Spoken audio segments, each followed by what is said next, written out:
Hello everybody, private driver here, riding right beside you on another daily commute, and this time it's 1 o'clock in the morning and I rode in pretty close to blizzard conditions, if not full-on blizzard conditions. I guess we'll be able to tell when I look at that video later on.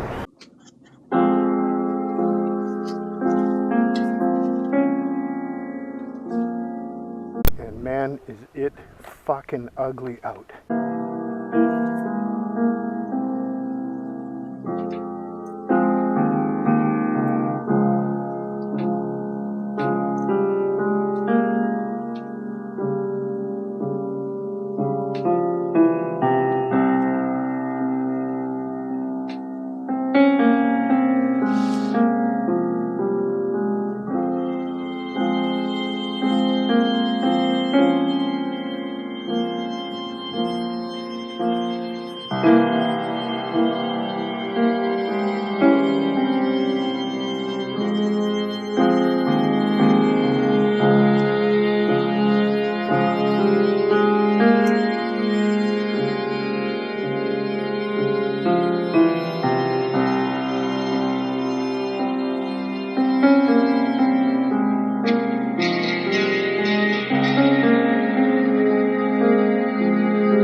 And it snowed the whole time I was at work.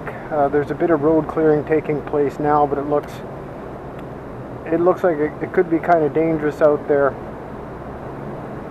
So we're going to see what happens here. I have just regular tires. They do have a good tread. Kendra Crusader with a K, as I mentioned before. But going to have to be real slow here. I might even have to walk up the hill when I hit thermal, and we're going to see what happens. But for the first little part of this trip, I'm going to shut my mouth and focus on the road, and you're going to listen to Grail's deep politics. Here we go, people. Let's see what happens.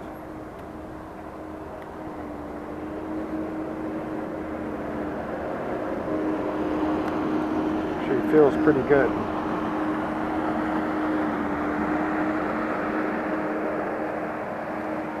Little bit of sliding, nothing outrageous.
that was Grail's Deep Politics. And the roads actually aren't too bad. I'm kind of impressed. A little bit of slipping here and there. We're going to see how we can manage up this hill. This is thermal. This is a really steep hill, but it looks like they've gotten to thermal quickly, wisely enough on their part in terms of snow clearing. But we're going to find out how we make out here. So, one of the things I was going to talk about on the way in, the commute on the way in today, was something that Scott Adams was talking about this morning, and that is universal basic income, I think is what they call it, UBI, and you know, the validity of it, whatnot. I mean, I am dead against it. I am absolutely dead against it. I think the whole culture it creates is bad news, and you know, this is kind of rearing its head because apparently Alexandria Occasional Cortex has some kind of new green plan, and that portion of it was leaked out that UBI was being considered, and that was apparently just one of the drafts, and they weren't really, I guess that draft wasn't supposed to get out. But so Scott Adams is saying that, and Scott's a sharp guy.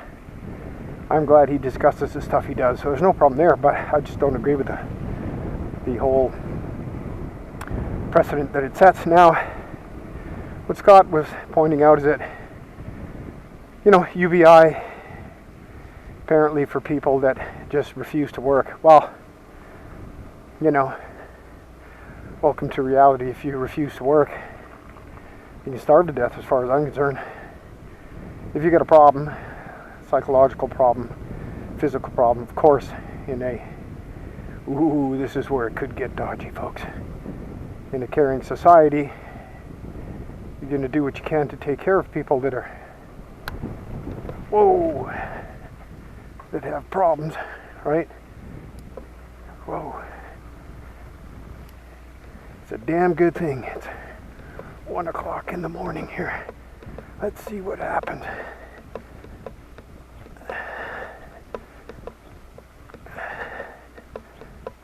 Come on, baby. Yeah.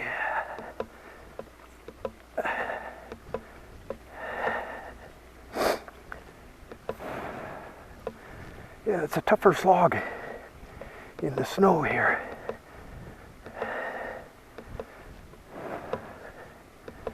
And I'm a little tired after a day's work and doing a workout before I went in.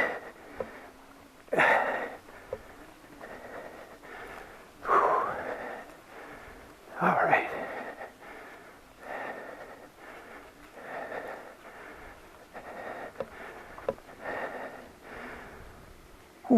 That was tough getting up that hill this time. Definitely not usually that hard. And so anyway, setting that precedent of, getting covered by the government and other taxpayers for people that just refuse to work. Scott is saying, well, what you're forgetting is that, you're already doing that with people that are collecting unemployment benefits, stuff like that, but that's not true. What you're doing, people aren't forgetting that.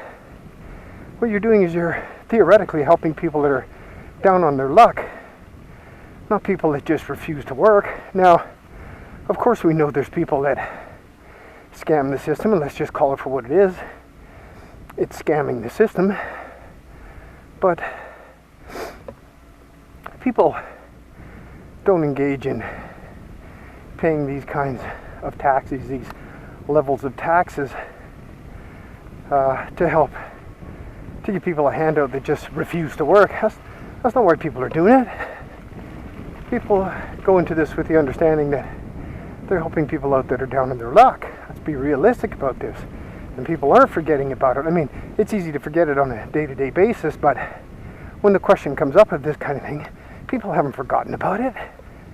People remember all too well when tax time comes how much money they're putting out to help out unfortunate people.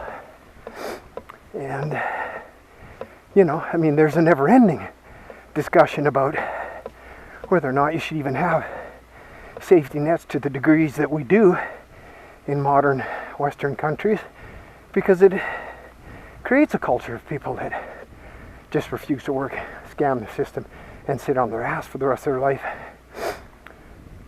You know, watching TV and scarfing down cheese doodles with a big gulp in their fucking face. And don't tell me it doesn't happen, because it does.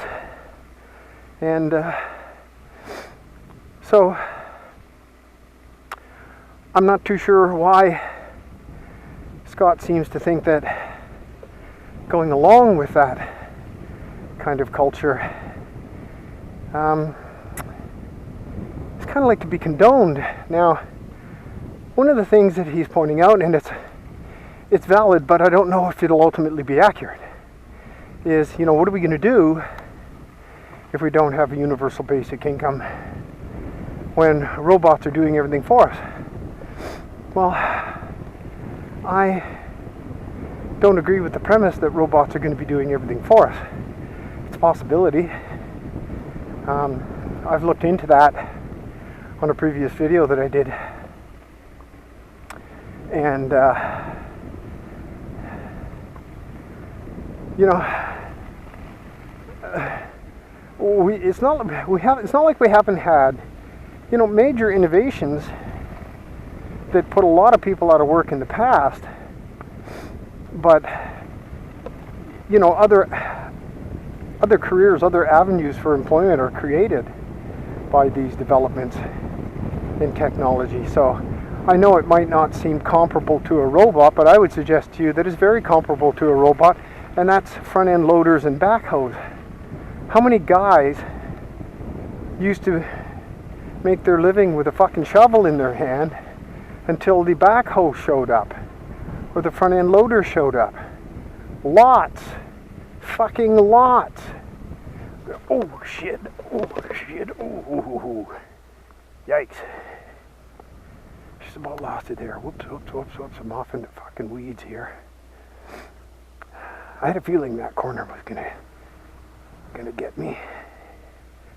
Yikes. Gotta be careful.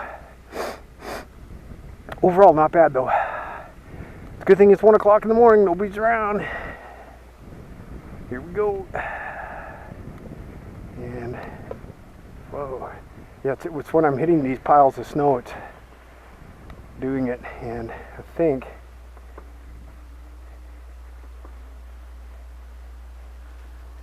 there's nobody around. I'm just fucking going. Oh shit! Oh, green light. There you go. So, you know, I mean, robots are not human beings, right? I mean, I know it's really easy to latch on to the phrase artificial intelligence, you know, as if these things are fundamentally just human beings, and instead of being made out of, let's see what happens here if I, can we get through here? Ooh, that might not have been the right way to go here.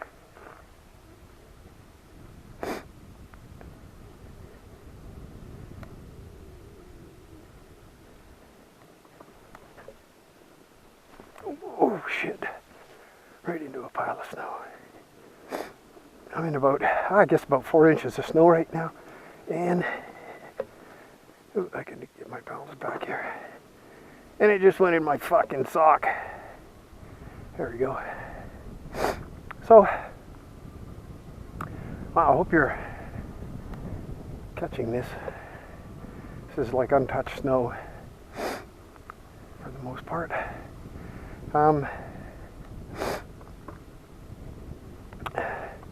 So I don't really see that big a difference between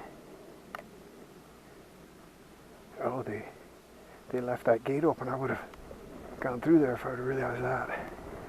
All right, okay, this is going to be a little bit sticky too. I wonder if I should go. I'm going to go straight and hit the main road here, because I think if I go off, oh, this doesn't look actually, oh no, I better go straight in the main road here. Well, this is actually not bad, man. Like, on an electric bike, about 4 inches of snow.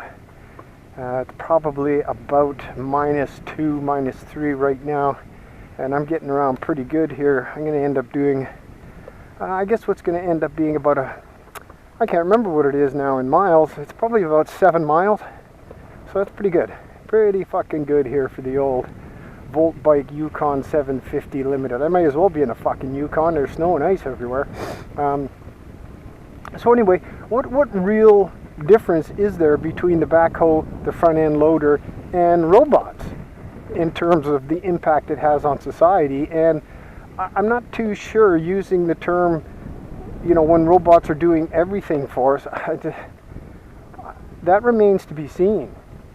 That remains to be seen. So I don't know, like, I don't want to put words in Scott's mouth, and it's like you said, you know, you don't mind read. You can't read people's minds, but he gives the impression, and I'm not saying this is what he's saying, but he gives the impression that he's kind of for the universal basic income. Okay, here we are. This is Linton. This is a more main street, so be a little safer here.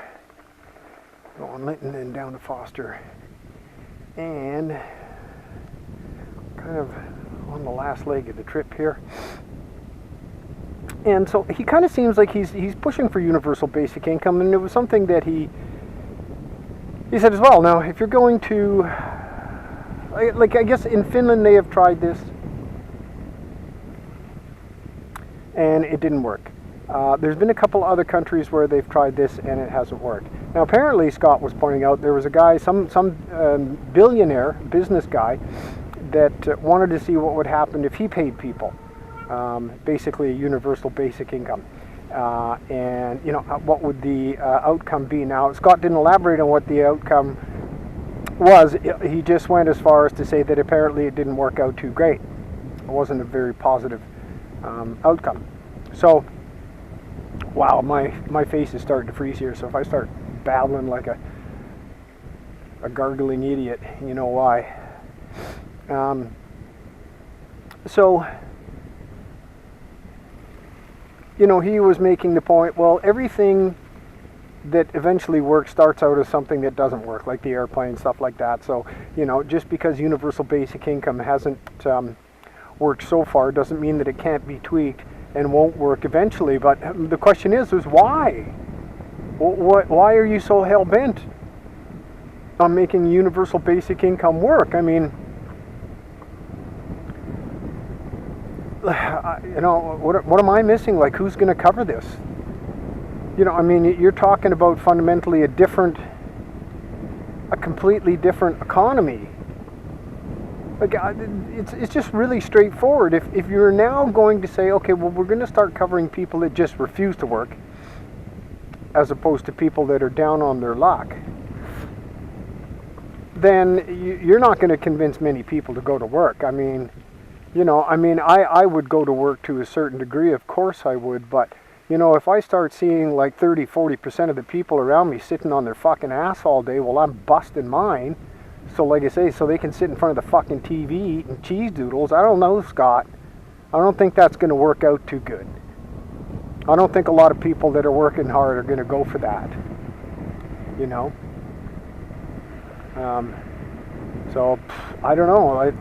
I don't see the universal basic income working. It's not how human beings are designed socially. I don't think they're designed that way. Especially coming from the culture that we do, the kind of, you know, the Western work ethic, the kind of I guess, for lack of a better term, the Protestant work ethic. You know, you get up every day, you go out, you bust your ass, you get things done. Get ahead, leave something for your kids, you know, defer gratification to set something aside. And so I don't think it'll work on that level. I don't think it'll work on an economic level. Things will just grind to a halt, I think. And I don't think robots doing everything for us is something that we're going to have to worry about. Now, I know everybody's shooting in that direction. I understand that companies are shooting for that, but I think you have to kind of define what a robot is too. So, for example, there's a difference between automation and a robot, and there's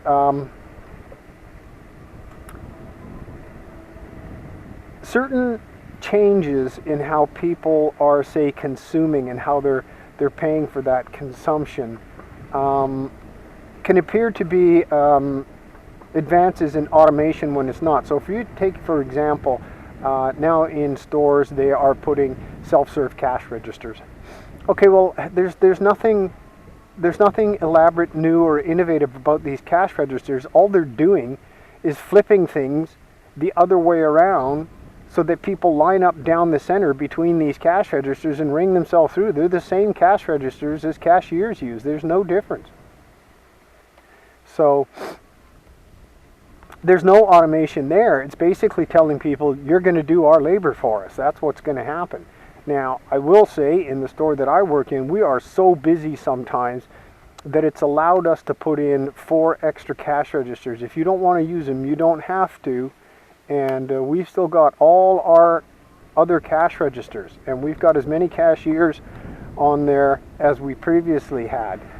It's just that, when you hit after work hour, like between 4 and 7 o'clock at night in my store, it's just jammed. Like, there's lineups, and it's very difficult to get those lineups shrunk down. We're situated in around a bunch of condos, and it's high density living, high density residential. So, but that's not an advancement in technology. That's just a innovation in movement of people, really, is what it is, and labor force. So that's not robotics. That's not even really innovation in the technology. That's just the same old technology we've always had. So what robots are you talking about? Are you talking about robots in a warehouse? Yeah, okay, that's fine and Jim Dandy, but you know what? A lot of people don't want those jobs. Not a lot of warehouse workers anyway. People have been moving away from warehouse work in droves. That's why they started looking toward robots in the first place. There's lots of jobs out there that people don't want anymore. That's why they're moving into robots. People don't want the jobs, and then if they are in those jobs, they want more money than they presently pay, and those two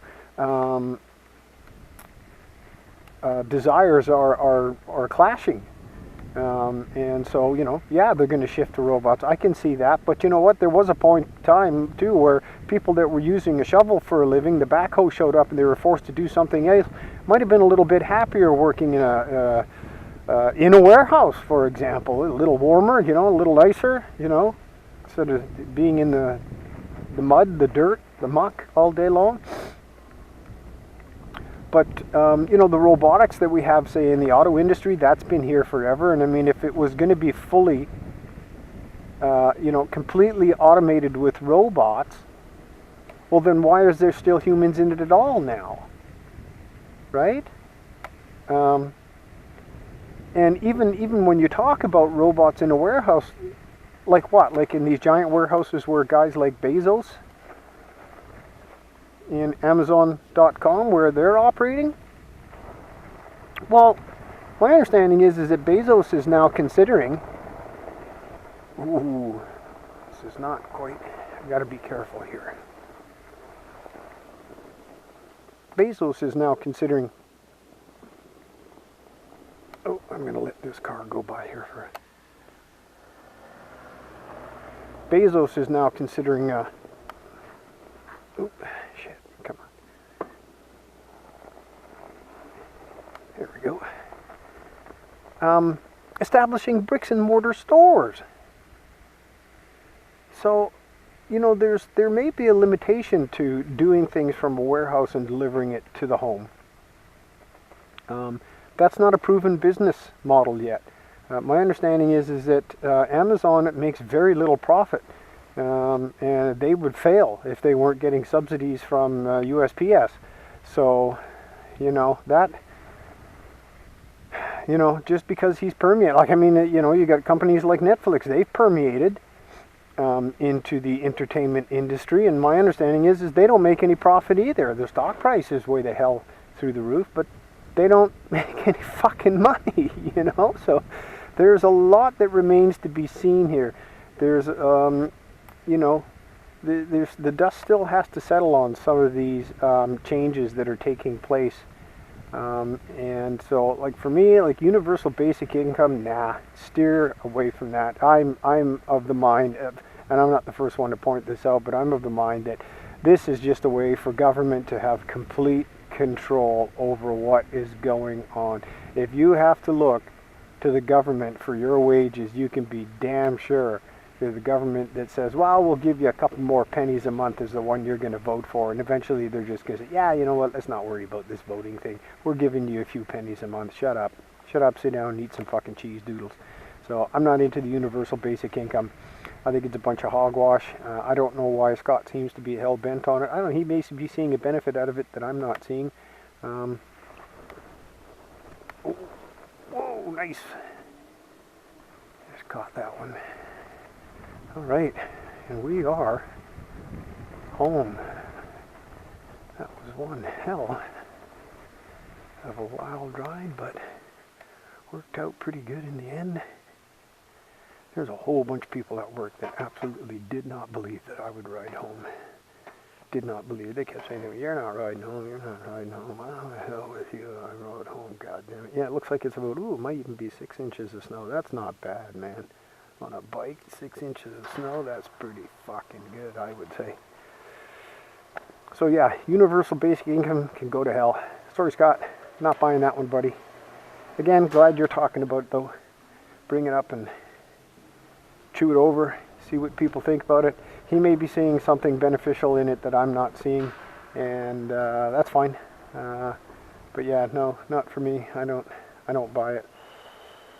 I think people should be getting out and going to work every damn day and struggling, and it makes you feel good about yourself, makes you feel accomplished, and I think that's what the human beings are all about. That's what makes us what we are.